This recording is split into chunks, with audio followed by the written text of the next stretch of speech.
Ang larawan na ito nakuha ng driver ni Barbie Xiong sa Japan ay nagpapakita ng kanyang kalagayan na nagdulot ng kanyang maagang pagkasawi. Sa kabila ng pagluluksa, isang misteryosong desisyon ang bumalot sa kanyang pagpanaw. Hindi siya pinayagang iuwi agad sa Taiwan at kinailangan siyang i-cremate sa Japan. Ano kaya ang tunay na dahilan sa likod ng misteryosong hakbang na ito? May lihim kayang tiyatago sa kanyang biglaang pagpanaw?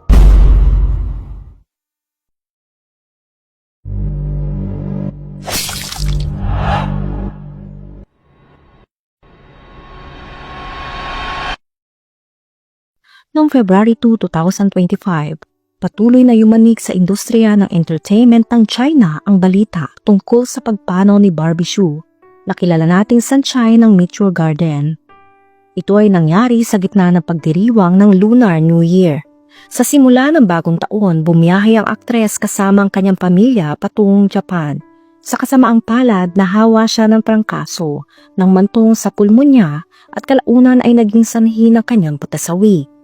Ayon sa ulat ng Mirror Media, nagkasakit si Barbie matapos dumalo sa isang event ng kaibigan. Kahit pagdating niya sa Japan, hindi siya tumigil sa pag-ubo at nakaranas sa matinding panghihina. Dahil dito, ilang araw siyang hindi lumabas ng hotel. 2 beses na tumawag ng ambulansya para sa kanya, ngunit hindi na siya umabot sa golden hour. Pumanaw siya noong February 2, 2025, linggo na umaga sa ospital. Dahil sa kanyang pagpanaw, naging mainit na paksa sa Weibo, ang Chinese social media, ang kalubhaan ng trangkaso sa Japan. Halimbawa, umabot ng 21.11 million beses ang views ng hashtag na Japan's Influenza sa Red Note. Samantala, isang post na may hashtag na Japanese hospital suggested that they are out of stock medicine and urge patients to go back home ay naging trending sa Weibo noong February 4 ng hapon, na may mahigit na 13.77 million views. Maraming netizens din ang nagbahagi ng kanilang sariling karanasan sa pagkakaroon ng trangkaso sa Japan, lalo na ang kanilang obserbasyon sa sistema ng pangangalagang pangkalusugan doon. Ayon sa isang Chinese na si Shooting na bumisita sa Japan noong January 2025, narinig na niya ang tungkol sa pagkalat ng trangkaso bago pa siya dumating. Sabi niya, karamihan sa mga Hapones ay nagsusuot ng mask bilang proteksyon sa mga tourist spots, hotel at restaurant. May mga nakapaskil na paalala kung paano mapoprotektahan ang sarili laban sa trangkaso. Sa kanyang paglalakbay, nagkaroon din ng trangkaso ang nasabing Chinese. Sa kabutiang palad dahil sa tulong ng manager ng hotel, agad siyang nadala sa isang kalapit na ospital. Napansin niya na karamihan sa mga pasyente sa maliit na ospital na kanyang pinuntahan ay inuubo, patunay ng laganap na impeksyon. Sa kabila nito, kumalat din sa Weibo ang buong detalye ng pagkasawi ni Barbie Xiong sa Japan. Ayon dito, noong January 29, 2025, si Barbie ay dumating sa Japan habang may sakit na. Bandang 3 p.m. napansin ng tour guide na tila hindi maganda ang kanyang pakiramdam kahit may suot siyang mask. Kitang-kita pa rin ang pamumula ng kanyang pisngi mula sa ilalim ng kanyang salamin. Sa isang investigasyon ng pulisya matapos ang insidente, naalala ng tour guide ang kanyang sinabi. Si Miss Xiong ay hirap ng huminga, ngunit iginiit niyang ito ay karaniwang trangkaso lamang. January 30, 2025, sa Hakone Hot Spring Hotel ay lalo pang lumala ang kanyang kondisyon. Kahit may lagnat na siya na 38 degrees Celsius, itinuloy pa rin ni Barbie ang kanyang plano na magbabad sa open-air bath ng hot spring. Ngunit dahil sa matinding lamig ng panahon, nagkaroon ng malalang epekto ang temperatura sa kanyang katawan. Kinagabihan mas lumala ang kanyang pag-ubo at hirap na sa paghinga. Pinayuhan siya ng kanyang mga kasama na itigil ang biyahe at magpatingin sa doktor. Ngunit tumanggi siya at sinabi ayaw niyang sirain ang kasiyahan ng grupo. Noong January 31, 2025, 2:17 a.m., biglang narinig ang malakas na tunog ng sirena ng ambulansya. Sa tahimik na kabundukan ng Hakone, base sa tala ng emergency department ng isang lokal na ospital, bumaba na sa 89% ang oxygen saturation ng pulang likido ni Barbie at tumaba sa pagsusuri na may moist rails na sa kanyang mga baga, isang senyales sa malubhang impeksyon sa respiratory system. Matapos siyang lagyan ng gamot para sa lagnat, pinili niyang bumalik sa hotel sa halip na manatili sa ospital para sa masusing obserbasyon. February 1, 2025, Umaga, nirekomenda ng medical team na dalhin siya sa Tokyo General Hospital para sa mas mataas na antas ng paggamot. Ngunit muli itong tinanggihan dahil nakabook na umano kanilang plane ticket pa uwi. Bandang hapon sa biyahe pabalik, biglang tumigil sa paghinga si Barbie. Dahil dito napilitang bumalik ang grupo sa pinakamalapit na community clinic. Sa puntong ito lumabas sa CT scan na parehong baga niya ay nasa white lung state. Isang kondisyon kung saan halos wala nang gumaganang bahagi ng baga dahil sa matinding impeksyon. February 2, 2025, 4:05 p.m., matapos ang 14 hours ng pagsisikap na mailigtas siya, tuluyan nang bumalik sa tuwid na linya ang monitor ng kanyang puso at dineklara siyang wala ng buhay sa ganap na 4:05 a.m. Dahil sa mga regulasyon sa Japan kaugnay ng nakakahawang sakit, hindi pinayagang maiuwi ng pamilya ang kanyang labi sa Taiwan at kinailangan agad siyang i-cremate bago talihin ang kanyang abo pabalik sa kanilang bansa. Ayon sa impormasyong kumakalat sa Weibo, ang sanhi ng kanyang pagkasawi ay ang influenza A virus na sumira sa kanyang respiratory defenses at tuluyang tumagos sa mga daluyan ng pulang likido, isang epekto na pinalala ng pagbabad niya sa hot spring. Ang matinding impeksyon ay humantong sa paghina ng iba niyang parte na naging dahilan na kanyang maagang pagkasawi. Bago tuluyang mamaalam, matagal lang nakikipaglaban si Barbie sa iba't ibang seryosong kondisyon sa kalusugan. Mula sa mga sakit na muntik nang tapusin ng sarili hanggang sa mga komplikasyong lumala sa paglipas ng panahon, hindi naging madali ang kanyang paglalakbay.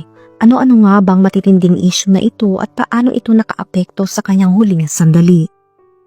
Noong 2016, habang isinisilang ang kanyang pangalawang anak, nagkaroon siya ng pangalawang pangingisay na nagdulot ng kakulangan sa oxygen at pagkawala ng malay. Siya rin ay tumigil sa paghinga at nagkaroon ng atake sa puso. Dahil dito mismo ang kanyang dating asawa, ang Chinese businessman na si Wang Xiaofei, ang nagsagawa ng CPR at mouth-to-mouth upang maisalba ang kanyang buhay. 10 araw siyang nasa coma bago tuluyang nagkamalay. Noong 2018, muling binalikan ni Wang ang insidente kung paano nanginginig na matindi si Barbie. Naging kulay ube ang kanyang muka at tuluyang nawalan ng malay. Dahil sa matinding takot na hindi niya makakayanan ng biyahe patungo sa ospital nang hindi nagkakaroon ng permanenteng damage, manatili siyang kalmado at agad na isinagawa ang CPR na kalaunan ay nagligtas sa kanyang buhay. Noong 2017, bigla siyang hinimatay at isinugod sa ospital nang maglaon inamin niya mayroon siyang matinding kondisyon sa puso. 2018, muling bumagsak ang kanyang katawan dahil sa isang matagal ng sakit. Inihayag ng kanyang ina na sa panahong iyon si Barbie rin ay nawala ng 2 anak na lalo pang nagpahina sa kanyang katawan. Ayon sa Oriental Sunday, ang perfectionism ni Barbie at ang kanyang matinding paghahangad ng kagandahan sa showbiz ay nag-ambag sa kanya ng mahinang kalusugan. Simula pa lang ng kanyang showbiz career sa edad na 17 years old, nakikipaglaban na siya sa matinding mga sakit. Sa kabila nito, naging sobrang strikto siya sa kanyang pangangatawan. Tumangkad siya ng 163 cm ngunit halos hindi lumagpas sa 42 to 44 kg ang kanyang timbang habang nagtitaping. Minsan pa nga umabot ito ng 39 kg lamang. Para mapanatili ang kanyang pangangatawan, hindi na siya kumakain matapos ang tanghalian. Hinahati sa kalahati ang tamang bahagi ng pagkain mula sa kanyang nutritionist at nagsasagawa ng matinding workout. Sa set ng kanyang proyekto, 2 subo lang ng kanin at isang maliit na piraso ng fermented tofu ang kanyang kinakain. Minsan sa loob ng 3 araw na walang kain, nawalan siya ng malay habang nagsushooting. Sa isang commercial shoot, bigla siyang bumagsak sa sahig. Nang tignan siya ng staff, natuklasan nilang may sobrang sikip na corset na mahigpit na nakabalot sa kanyang bewang at tiyan na maaring naging dahilan ng kanyang pagbagsak. Sa kabila ng kanyang magandang imahe sa harap ng kamera, si Barbie ay matagal nang may pinagdadaan ng seryosong issue sa kalusugan. Ang kanyang huling paglalakbay sa Japan ay naging mapanganib dahil sa kanyang mahina na resistensya at pinabayaang paggamot sa sarili. Sa huli ang mga taon na matinding pagpapapayat at mga matitinding sakit ay maaring nagpalala ng kanyang kondisyon na nagresulta sa kanyang maagang pagpanaw. Si Barbie ay kilalang perfectionist pagdating sa kanyang itsura. Noong 2004, inilabas niya ang librong Beauty Queen, isang best-selling beauty guide na naglalaman ng kanyang skincare techniques. Agad itong naging patok at nanatili sa tuktok ng sales chart sa loob ng maraming taon. Sa librong ito, inamin niyang gumamit siya ng anticoagulants upang mapanatili ang kanyang maputing kutis, kahit na may matinding panganib ito. Sa isang talk show, matapang niya sinabi, "Hindi ko makakaya na hindi ako maputi." Noong 2007, inilabas niya ang sequel nitong Beauty Queen 2, kung saan itinampok niya ang paggamit ng skin whitening injections, isang kontrobersyal na method. Ang ganitong pamamaraan ay pinagbawal na sa France dahil sa seryosong panganib sa kalusugan. Sa mundo ng elite beauty, iniarawan ang kanyang obsesyon bilang isang death march. Bilang isang walang humpay na pagsunod sa matinding beauty standards, kahit nakapalit ito ang sariling kalusugan. Sa palabas na Amazing Life, ikinuwento ng matalik niyang kaibigan na si Aya Liu ang isang pangyayari nang nag-camping sila sa New Zealand. Sa halip na magdala ng karaniwang gamit pang outdoor, nagdala si Barbie ng 3 malalaking maleta na puno ng beauty devices. Si Barbie Hsu na ipinanganak bilang Shi Xiuwan noong October 6, 1976 sa Taipei, Taiwan, ay lumaki sa isang pamilya na kalaunan ay sumikat sa entertainment industry. Ang kanyang nakababatang kapatid na si Di Hsu ay isa ring tanyag na TV host at actress. Pumasok si Barbie sa entertainment industry noong 1994 bilang bahagi ng pop duo na ASOS kasama ang kanyang kapatid na si Di. Bagaman taglabas sila ng ilang albums, mas lumalim ang interes ni Barbie sa pag-arte. Ang kanyang pinakamalaking break ay dumating noong 2001 nang gumanap siya bilang Sunshine sa Nature Garden, ang Taiwanese adaptation ng sikat na Boys Over Flowers. Dahil sa tagumpay ng drama na ito sa buong Asia, naging isa siya sa pinakatanyag na aktres sa kanyang henerasyon. Matapos ito, bumida pa siya sa ibang hit dramas. Sa kabila ng kanyang kasikatan, ang kanyang pangarap na maging perpekto sa kagandahan ay nagdala sa kanya sa isang mapanganib na landas. Isang buhay na puno ng matinding sakripisyo, pagdidyeta at paggamit ng mga mapanganib na beauty treatments. Habang patuloy na namamayagpag ang kanyang karera, naging usap-usapan din ang personal na buhay ni Barbie. Noong 2005, nakarelasyon niya ang kanyang Meteor Garden co-star na si Vic Hsu. Ngunit naghiwalay sila noong 2008 matapos ang 3 taon na pagsasama. Pagkatapos ng kanilang breakup, ikinagulat ng marami ang biglaang pagpapakasal ni Barbie kay Wang Xiaofei, isang Chinese businessman na tagapagmana ng South Beauty Restaurant Group.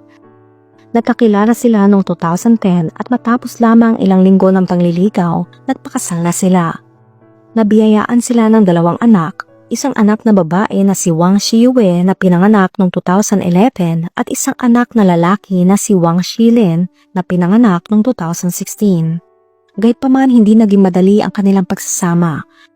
Makalipas ang 11 years, nagdesisyon silang maghiwalay at opisyal na nag-divorce noong November 2021. Ngunit hindi nagtagal, muling bumalik ang pag-ibig mula sa kanyang nakaraan. Muling nagkrusang landas ni Barbie at ang kanyang ex-boyfriend noong late 1990s, ang South Korean DJ at dating clone member na si Koo Jun-yook. Matapos malaman ng tungkol sa kanyang divorce, agad siyang nakipag-ugnayan kay Barbie matapos ang mahigit 2 dekada. Hindi nagtagal, nagbalik ang kanilang pagmamahalan at tahimik silang ikinasal sa isang simpleng seremonya na nagsilbing panibagong yugto sa buhay ni Barbie.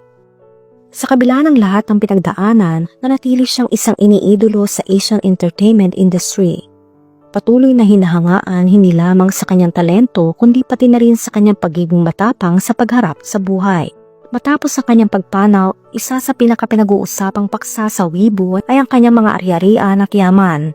Gayunpaman, walang opisyal na kumpirmasyon o ebidensya kung mayroon siyang naiwan na last will and testament. Kung walang will na mahahanap, ang kanyang mga ari-arian ay maaring mapunta sa kanyang mga anak at kasalukuyang asawa alinsunod sa batas. Bukod sa usapin ng manat, lumitaw rin ang mga legal na tanong tungkol sa custody ng kanyang 2 minor de edad na anak.